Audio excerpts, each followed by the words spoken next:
learn from the past and prepare for the future. This is a very relevant message for those who are preparing for prelims 2024 examination. And if you want to clear prelims 24, ये must है कि आपको prelims 2023 को analyse करना होगा and आप में से काफ़ी लोगों ने किया भी होगा। तो फिर ऐसी कौन सी नई चीज़ मैं आपको बताने वाला हूँ। फ्रेंड्स, आप सभी को ये क्वेश्चन खुद से पूछना चाहिए कि have you analysed prelims 2023 in the right way, because what is our perception about prelims 2023। हमारा परसेप्शन क्या है कि it was the toughest prelims. और क्यों? बिकॉज ऑप्शंस काफ़ी डिफिकल्ट थे। एलिमिनेशन मेथड जो पहले हमारी हेल्प करता था, यूपीएससी ने 2023 एग्जाम में उसी को एलिमिनेट कर दिया। नेचर ऑफ क्वेश्चंस काफ़ी डिफिकल्ट थी। For example, single topic based questions अगर उनको अटेम्प्ट करना है तो इन डेप्थ नॉलेज आपके पास होनी चाहिए, और यहाँ पे एलिमिनेशन मेथड आपकी हेल्प नहीं करेगा। कुछ क्वेश्चंस ऐसे थे जहां पे डिफरेंट टॉपिक्स की नॉलेज आपके पास होनी चाहिए, तो कॉम्प्रिहेंसिव कवरेज आपको करना होगा। अगेन क्वेश्चंस डिफिकल्ट हो गए। इसके अलावा स्टेटमेंट बेस्ड क्वेश्चंस पूछे गए, तो पहले असर्शन रीजनिंग वाले क्वेश्चंस आते थे तो उनको एक डिफरेंट फॉर्मेट में पूछा गया, और इन्हीं सभी पॉइंट्स की वजह से प्रीलिम्स 2023 को टफ माना जा रहा है। और सजेशन क्या दिया जा रहा है कि ये पेपर काफ़ी डिफिकल्ट था एंड जो 24 वाला पेपर होगा वो भी काफ़ी डिफिकल्ट आने वाला है। तो अगर उसको क्लियर करना है, आपको रिसोर्सेज चेंज करने होंगे, आपको स्ट्रेटजी चेंज करनी होगी। तो मेरा सवाल आप लोगों से ये है कि ये जो परसेप्शन है ये सही है कि गलत है, या फिर टू व्हाट एक्सटेंट ये जो सजेशन है ये आपको फॉलो करने चाहिए या नहीं करने चाहिए। और इसका जवाब आपको तभी मिलेगा जब हम एनालाइज करेंगे प्रीलिम्स 2023 को इन द राइट वे। और इसके लिए व्हाट वी विल डू, हम लोग ऐसे क्वेश्चंस को देखेंगे जो कि डूएबल थे इन प्रीलिम्स 2023 एग्जामिनेशन। अब ये क्वेश्चंस डूएबल किसके लिए हैं? ऐसे स्टूडेंट्स जो कि सीरियस थे, जिन्होंने स्टैंडर्ड सोर्सेस कवर किए with multiple revision, and the most important thing, जो एग्जामिनेशन हॉल में कॉन्फिडेंट थे। देखिए, अगर आप कॉन्फिडेंट हैं तो कुछ डिफिकल्ट क्वेश्चन भी आपके सही हो जाएंगे, एंड अगर आप कॉन्फिडेंट नहीं हैं तो इजी क्वेश्चंस भी आप गलत मार्क करके आ जाओगे। And based on this analysis हम लोग डिसाइड करेंगे कि जो हमारा परसेप्शन है अबाउट प्रीलिम्स 2023 एग्जामिनेशन वो कितना सही है और कितना गलत है। ऑलराइट, तो चलिए शुरुआत करते हैं। और देखिए, इस एनालिसिस में हम लोग हर क्वेश्चन को डिस्कस नहीं करने वाले हैं, हम केवल वो क्वेश्चंस देखेंगे जो आप कर सकते थे 2023 एग्जामिनेशन में। चलिए शुरुआत करते हैं। So this question is about 3/4 of world's cobalt. Okay, तो कौन सी कंट्री है जो प्रोड्यूस करती है? एंड इसका आंसर आपको मिलेगा इकोनॉमिक सर्वे, जो कि एक स्टैंडर्ड रिसोर्स है, और यहां पे इसका आंसर दिया हुआ था। सो ये क्वेश्चन काफी आराम से आप अटेम्प्ट कर सकते थे। Next question about east west corridor, trilateral highway, Bangladesh, China, India, Myanmar economic corridor. Again ये सारे प्रोजेक्ट न्यूज में थे एंड सारी करंट अफेयर मैगजीन्स ने इसको कवर किया था। एंड आप यहां पे देखिए ऑप्शंस किस तरह से फ्रेम किए गए हैं। तो एलिमिनेशन पॉसिबल नहीं है, बट बिकॉज ये सारे प्रोजेक्ट्स न्यूज में थे, आप आराम से इस क्वेश्चन को अटेम्प्ट कर सकते थे। ओके, अगला क्वेश्चन है हिल्स और उनकी लोकेशन को लेके। सो ये बेसिक मैपिंग वाला क्वेश्चन है, एंड अगेन आप देखिए ऑप्शंस, एलिमिनेशन आपको हेल्प नहीं करेगा, but this question was easy to attempt. Next one is uranium deposits. तो ये क्यों पूछा गया? बिकॉज राजस्थान में यूरेनियम डिपॉजिट्स मिले थे और उस पर यूपीएससी ने ये क्वेश्चन फ्रेम किया, स्टेटमेंट 1, स्टेटमेंट 2। ओके, तो जो असर्शन रीजनिंग वाले क्वेश्चंस थे उसको एक नए फॉर्मेट में आपसे पूछा जा रहा है। काफ़ी आसान क्वेश्चन था। ऑप्शन जो हैं, जो स्टेटमेंट हैं, ये काफ़ी आसान थे, आप आराम से इस क्वेश्चन को अटेम्प्ट कर सकते थे। Then next question about mushrooms and microorganisms. So हालांकि यूपीएससी ने एलिमिनेशन मेथड एलिमिनेट कर दिया, बट अगर आप इन ऑप्शंस को पढ़ेंगे, इन स्टेटमेंट्स को पढ़ेंगे, तो आप आराम से इनको एलिमिनेट कर सकते हो। सम मशरूम्स हैव मेडिसिनल प्रॉपर्टीज, एक तो होगा। तो इस तरह से ना, it is very very important कि आप ऑप्शंस को देखिए, स्टेटमेंट्स को देखिए, किस क्वेश्चन को पिक करना है, किसको लीव करना है, किसको अटेम्प्ट करना है। This is very very important. और आपको क्या करना होगा, आपको एप्टीट्यूड डेवलप करना होगा टू अटेम्प्ट एमसीक्यूज, और यही चीज आपको सीखनी है। इसके लिए practice is very very important. तो ये दोनों क्वेश्चन डुएबल थे on mushroom and micro organism. अगला क्वेश्चन देखते हैं, हाइड्रोफ्लोरोकार्बन। तो जो भी स्टैंडर्ड सोर्स आप यूज करते हैं फॉर इन्वायरमेंट, उसमें आपको सफिशिएंट इंफॉर्मेशन मिल जाएगी अबाउट हाइड्रोफ्लोरोकार्बन्स। काफी आसानी से ये क्वेश्चन आप कर सकते थे। देन क्वेश्चन पूछा गया about central banks, okay, interest rate hikes. तो ये MPC monetary policy committee, this was in news, है ना, एंड जितने भी रेप्यूटेड सोर्सेज हैं सबने इसको कवर किया था। देन इकोनॉमिक्स की फंडामेंटल नॉलेज को चेक करने के लिए दो क्वेश्चन पूछे गए, स्टलाइजेशन and capital market, okay.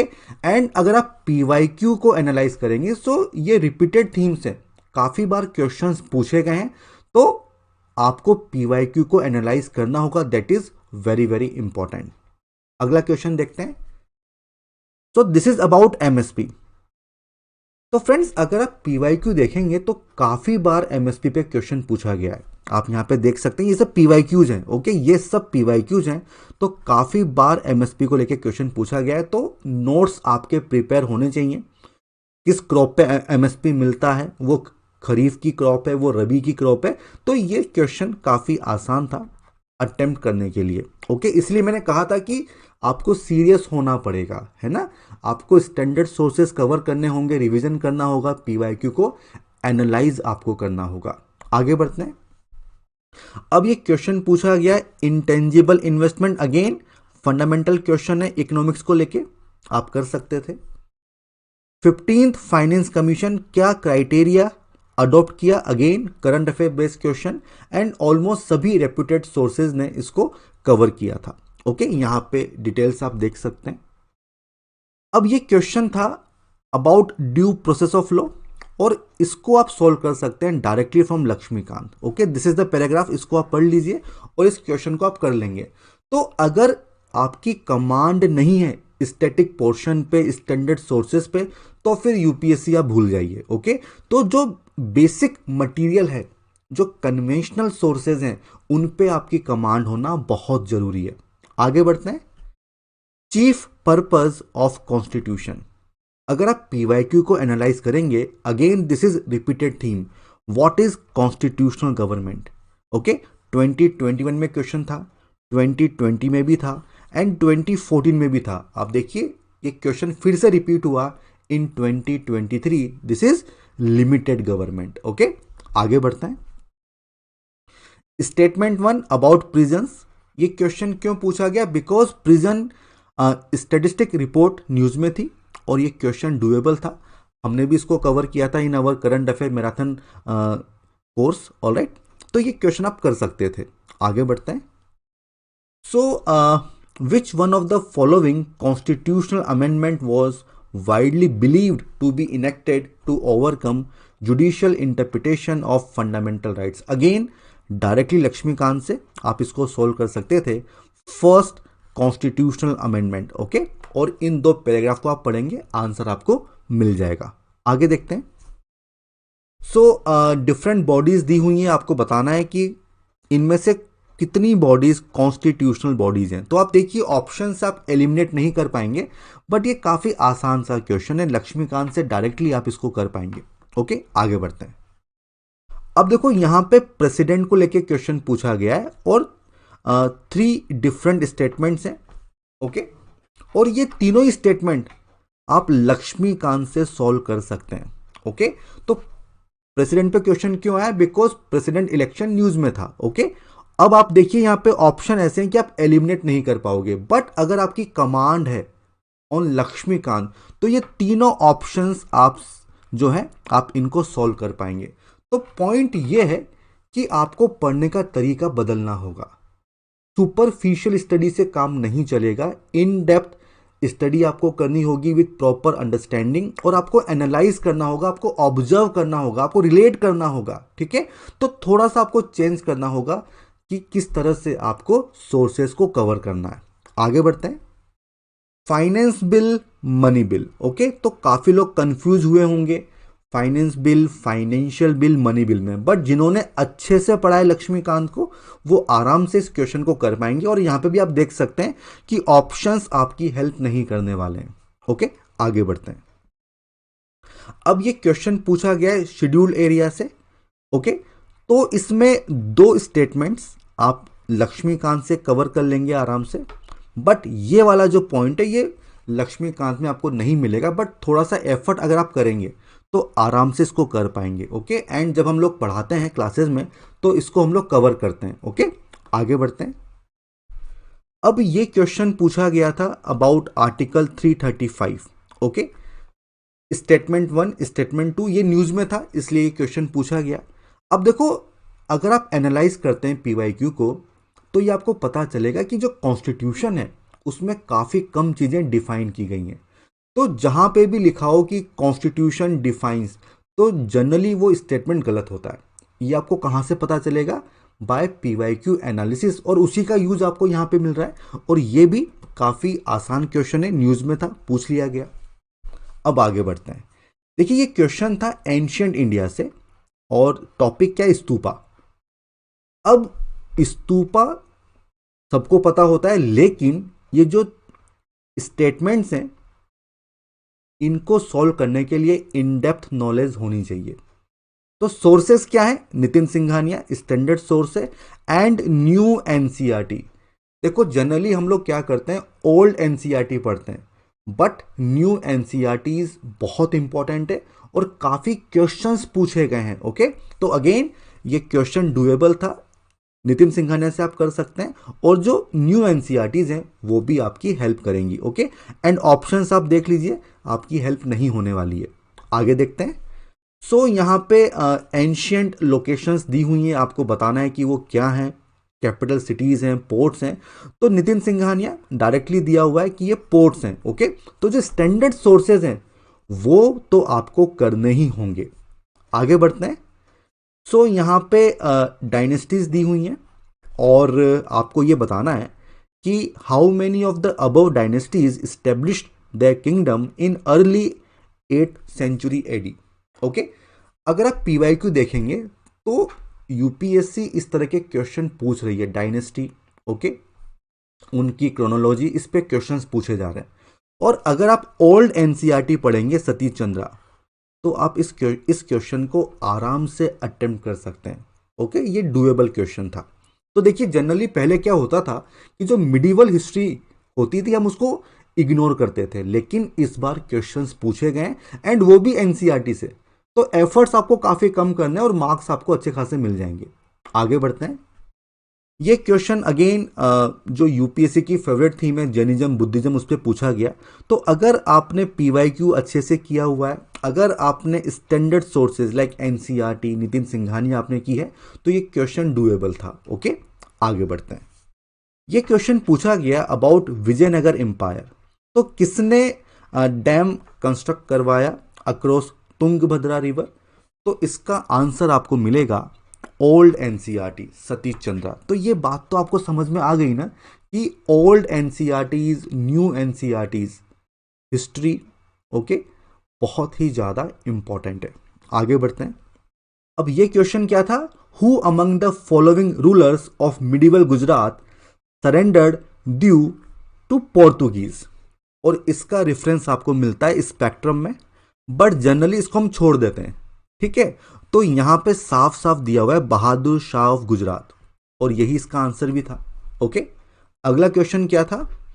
Governor general of Bengal designated as governor general of India एकदम बेसिक सा क्वेश्चन है, लक्ष्मीकांत में भी दिया हुआ है एंड स्पेक्ट्रम में भी दिया हुआ है। ओके, तो ये दोनों ही क्वेश्चन डुएबल थे। आगे बढ़ते हैं। जननी सुरक्षा योजना एंड अनीमिया मुक्त भारत स्ट्रेटजी, ये दोनों ही गवर्नमेंट ऑफ इंडिया की फ्लैगशिप स्कीम्स हैं और लास्ट में है ना, प्रीलिम्स के पहले कंपाइलेशन आता है। तो जिसने भी पढ़ा होगा ये दोनों क्वेश्चंस आप कर लोगे काफी आराम से। ओके, आगे बढ़ते हैं। एंड जनरली प्रीलिम्स में स्कीम्स पे क्वेश्चन आते ही आते हैं। ओके, अब नेक्स्ट क्वेश्चन पूछा गया ऑन कार्बन फाइबर्स। ओके, जो कि एक इंपॉर्टेंट थीम है for science and tech. And options इस तरह से थे कि अगर आपको नॉलेज भी नहीं है ना, तब भी आप आंसर आपको मिल जाएगा। ओके, अगला क्वेश्चन पूछा गया अबाउट नेबुला, पल्सर, जो कि फंडामेंटल कॉन्सेप्ट्स हैं। ओके, साइंस एंड टेक के, ये क्वेश्चन भी डुएबल था। आगे बढ़ते हैं। So which one of the following countries has its own satellite navigation system. Again almost सभी जो रेप्यूटेड कोचिंग्स हैं, जो सोर्सेज हैं, इसको कवर करते हैं। ओके, तो ये क्वेश्चन काफी आसान क्वेश्चन था। Then again fundamental question, difference between ballistic missile, cruise missile, ये क्वेश्चन भी डुएबल क्वेश्चन था। आगे बढ़ते हैं। ग्रीन हाइड्रोजन पे क्वेश्चन पूछा गया। अब देखो क्यों पूछा गया, because national green hydrogen mission it was in news. तो आप देखिए करंट अफेयर कितना इंपॉर्टेंट है हमारे लिए। ओके, हम आगे देखेंगे एक क्वेश्चन और पूछा गया था ऑन ग्रीन हाइड्रोजन। ओके, तो this was again doable question and options again आपकी हेल्प नहीं करेंगे। आगे बढ़ते हैं। अब देखो ये क्वेश्चन पूछा गया अबाउट यूक्रेन। तो क्वेश्चन तो आना ही था because Russia Ukraine conflict it was in news. तो अगर ये क्वेश्चन आप गलत कर रहे हैं, इट मींस आपको पता ही नहीं है कि प्रीलिम्स की प्रिपरेशन कैसे होती है। Okay, so how many of above mention countries share a land border with Ukraine. तो प्लेसेस इन न्यूज में डेफिनेटली ये कवर किया ही होगा। ओके, आगे बढ़ते हैं। अर्थ एटमॉस्फेयर, तो ज्योग्राफी से क्वेश्चन पूछा गया है। अब देखो ज्योग्राफी में जो 11th 12th की एनसीईआरटीज हैं, they are very very important. GC Leong very very important and directly ये क्वेश्चन आप कर सकते हो क्लास 11th एनसीईआरटी से। तो अगर इन एनसीईआरटीज पे आपकी कमांड नहीं है तो फिर प्रीलिम्स हमारे लिए डिफिकल्ट होगा। आगे बढ़ते हैं। Tropical rain forest and soil, तो जीसी लियोंग में डायरेक्टली इसके बारे में आपको बताया हुआ है, आराम से आप इसको सॉल्व कर सकते थे। आगे बढ़ते हैं। Statement 1, temperature contrast between continent ocean. Again ये जो कॉन्सेप्ट है ये आपको कहां मिलेगा, क्लास 11th एनसीईआरटी में। ओके, तो class 11th NCERT geography, 12th NCERT definitely आपकी कमांड होनी चाहिए। Then P waves, S waves. Okay, so again class 11th NCERT, ये पैराग्राफ हैं, इनको पढ़ेंगे तो ये क्वेश्चन आपका आराम से हो जाएगा। आगे बढ़ते हैं। With reference to coal based thermal power plants, पता भी नहीं होना तब भी आप इस क्वेश्चन को कर पाएंगे बिकॉज जो ऑप्शंस है उनकी लैंग्वेज बड़ी अजीब सी है ना। तो अगर एमसीक्यू एप्टीट्यूड आपने डेवलप किया हुआ है तो आप आराम से एलिमिनेट कर पाएंगे। ओके, तो एलिमिनेशन मेथड ऑप्शन में यूज नहीं हो रहा है बट यहां पे आप यूज कर सकते हैं। ओके, आगे देखिए। कार्बन कैप्चर ये न्यूज में रहता ही है। ओके, एंड जो भी स्टैंडर्ड सोर्स आप यूज करते हैं फॉर इन्वायरमेंट एंड जो भी करंट अफेयर सोर्स आप यूज करते हैं उसके बेसिस पे आप इस क्वेश्चन को कर पाएंगे। आगे बढ़ते हैं। एरियल मेटाजिनोमिक्स, अगर पता भी नहीं है ना क्या होता है तो यार इसको ब्रेक कर लो ना, ये जो टर्म है, और आपको आंसर मिल जाएगा, आपको आंसर मिल जाएगा। आगे बढ़ते हैं। एमएसएमई एंड प्रायोरिटी सेक्टर, ये रिपीटेड थीम है। एमएसएमई की डेफिनेशन चेंज हुई है, सबको पता होता है, ये क्वेश्चन आप आराम से कर पाएंगे। आगे बढ़ते हैं। सेंट्रल बैंक डिजिटल करेंसी, ये न्यूज में था एंड ऑलमोस्ट सभी सोर्सेज ने इसको कवर किया था, ये क्वेश्चन भी डुएबल था। आगे बढ़ते हैं। क्वेश्चन पूछा गया about SHG and India's public sector health care system. तो मेंस के लिए हम इसको प्रिपेयर करते हैं, तो हमेशा हम लोग कहते हैं कि जो प्रिपरेशन है वो मेंस ओरिएंटेड होती है। ऐसा नहीं है कि आप पहले प्रीलिम्स के लिए पढ़ रहे हैं उसके बाद मेंस के लिए पढ़ेंगे। ओके, तो जो लोग सीरियस हैं वो इन दोनों क्वेश्चंस को काफी आराम से कर लेंगे। एकदम बेसिक से कॉन्सेप्ट है, बिल्कुल भी डिफिकल्ट नहीं है। आगे बढ़ते हैं। अब ये क्वेश्चन था current affair based. Okay, so which one of the following countries has been suffering from decades of civil strife and food shortages. तो आंसर आपके सामने है। ओके, ये न्यूज में बना ही रहता था। ठीक है, then about biodiversity management committee. तो इन्वायरमेंट में जो डिफरेंट एक्ट्स हैं वो इंपॉर्टेंट है, काफ़ी बार क्वेश्चंस पूछे गए हैं। So the biological diversity act 2002, अगर ये आपको पता है तो ये क्वेश्चन आपके लिए काफ़ी आसान क्वेश्चन है। आगे बढ़ते हैं। With respect to constitution day, तो थोड़ा सा आपको जनरल अवेयरनेस होनी चाहिए। रिपब्लिक डे कब होता है ना, इंडिपेंडेंस डे कब होता है, कॉन्स्टिट्यूशन डे कब होता है, तो उस पर क्वेश्चन पूछ लिया गया। एंड जो डिटेल्स हैं वो आपको कहाँ मिलेंगी, इन लक्ष्मीकांत। तो अगेन ये क्वेश्चन डुएबल था। आगे बढ़ते हैं। अब यहाँ पे क्वेश्चन था about global exports of good, India accounts for 3.2%। देखो, एक जनरल ऑब्जर्वेशन है कि जो डेटा यूपीएससी में आता है प्रीलिम्स में जनरली रॉन्ग होता है, तो उस बेसिस पे भी आप इसको एलिमिनेट कर सकते थे। ओके, एंड अगर इकोनॉमिक सर्वे आपने अच्छे से किया है तो भी ये क्वेश्चन डुएबल था। ओके, आगे बढ़ते हैं। अब यहाँ पे रीजंस दिए हुए हैं जो कि न्यूज में थे, लोकेशंस, एंड वो क्यों न्यूज में थे ये आपको बताना था, है ना। तो कितने पेयर्स सही हैं वो आपको मैच करना था।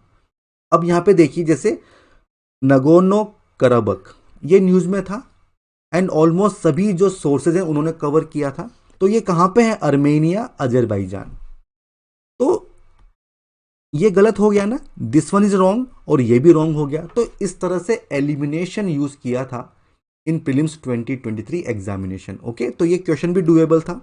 आगे बढ़ते हैं। इजराइल अरब पीस इनिशिएटिव, तो अब्राहम अकॉर्ड ये न्यूज में था, उसके बेसिस पे क्वेश्चन पूछा गया। देन आपकी जनरल अवेयरनेस को चेक करने के लिए स्पोर्ट्स जो अवार्ड्स होते हैं उन पे क्वेश्चंस पूछे गए। तो देखिए, पहले भी यूपीएससी ने स्पोर्ट्स पे क्वेश्चन पूछा है। तो ये जो जनरल अवेयरनेस वाले क्वेश्चंस है ना, जो इंफॉर्मेशन है, इस पे आपकी कमांड होनी चाहिए। देख लीजिए न्यूज़पेपर में। ओके, आगे बढ़ते हैं। Again, area of conflict and country where it is located. तो ये सभी जो प्लेसेस इन न्यूज जो हम लोग कवर करते हैं उसमें इसको अच्छे से कवर किया गया था। तो ये क्वेश्चन भी डुएबल था। आगे बढ़ते हैं। Sudan, Mali caught the international attention for which one of the following reasons common to all of them। Again current affair based question. यहाँ पे ग्रीन हाइड्रोजन पे क्वेश्चन पूछा गया, ये भी न्यूज में था। G20 इस पे तो क्वेश्चन आना ही था बिकॉज इंडिया को प्रेसिडेंसी मिली थी। तो ये तीनों ही क्वेश्चन करंट अफेयर बेस्ड थे, काफी आसानी से आप इनको सॉल्व कर सकते थे। तो ये वो सारे क्वेश्चन हैं जो डुएबल थे।